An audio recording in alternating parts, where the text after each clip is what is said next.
Oh, we're going. I looked away, that was silly. I just thought I'd jump in and talk about my work, I suppose. This was a work I made last year for Liveworks at Carriageworks. It's called Things Fall Apart. And you can see this is a large column of mist. It was about 12 metres high, falling into this 8 metre round kind of void, and the viewer was invited to come out and stand and have a moment of reflection, I suppose, in the middle.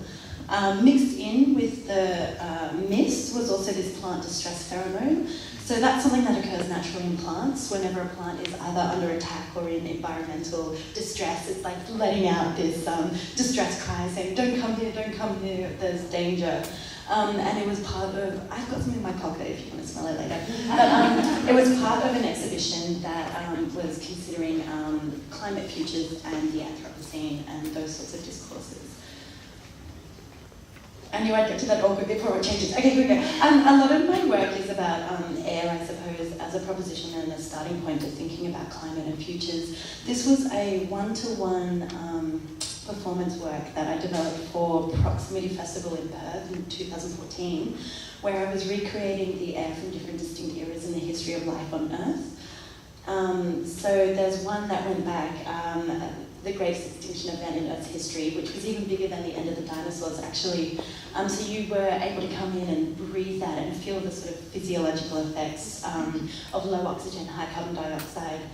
And it came together with this point where we considered, oh, we're moving so fast, the future of air. It existed as well as a performance, but as an installation. This was Primavera at the MCA in 2016. So here that air I was talking about was just coming into the gallery via this vent. It was like very easy to not notice.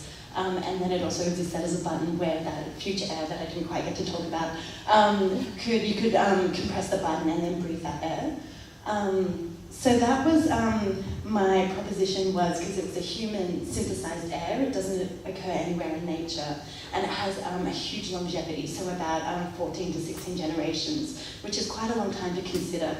It also occurred in this format at the Bristol Biennial, which was that first air, the great dying air, so your presence in the space would elicit it to come up through the cracks in the ground there, and there was an oxygen depletion sensor in the room that would hit a tipping point as soon as the oxygen was taken out, and it would go off an alarm and you'd have to evacuate and reset. This work is about stars. And each star's light is unique, so the colour signature of each star's light is like a fingerprint. And I spent some time looking through the International Star Registry and finding these stars with names like "The Only Lie I Ever Told I Never Loved You," or "You Changed My Life, Trev," which is a really beautiful one as well. And so I was recreating that star that colour signature out of smoke bomb powder, which is mostly potassium, and letting it off either as a performance. So this is a performance I did in 4A.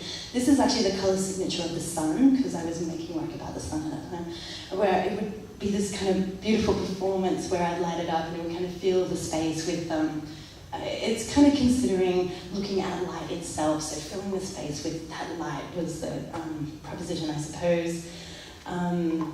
And then it would leave this kind of beautiful marking on paper, which for me, was like a star chart. If you've ever seen a star chart, they're the inverse, so it's like a black dot on a white background.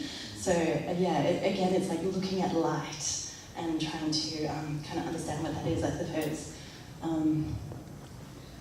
There we go. Car research, amazing. This is gallium. I'm extremely excited about this medium. It's a metal, it's beautiful, it's an element, but it doesn't exist.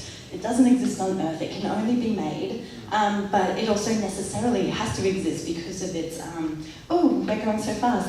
It's a metal and it melts at 29 degrees. So this is a work that was in the fellowship last year where it was kind of these sculptural objects would slowly melt into this kind of beautiful mirror sort of surface. And it's a material that I'm still exploring and kind of discovering and deciding what it means, I suppose. So this is on development. This is not a blank slide.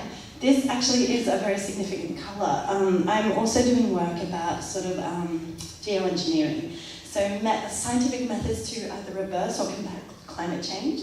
And this is, you might have heard of high aerosol injection, which is like putting shenanigans up in the high atmosphere, that will permanently remove our blue sky.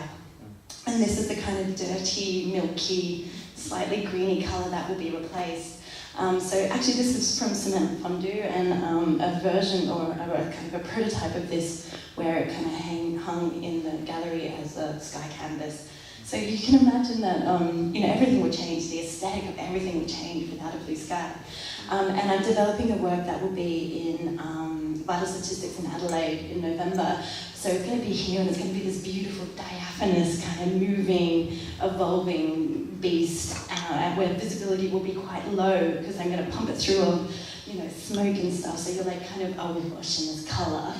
And then someone told me once to end on a bang, which is what I'm trying to do here. I didn't bring anything to blow up, unfortunately, but I've been doing a lot of research into, I'm getting my Pyrotechnics license next year, I'm really thrilled about it, but I've been doing a lot of work with indoor close proximity explosives and things that can blow up, and I suppose it's the very beginning of thinking about resource extraction and the kind of timescales that are involved with that. You can imagine all the elements that some of which were made in the collapse of stars well before the Earth was formed. And then it goes from solid into thin air in like this brief performative moment, solid into thin air. It's magic in a way, but so I'm still thinking through that and doing a lot of research about that.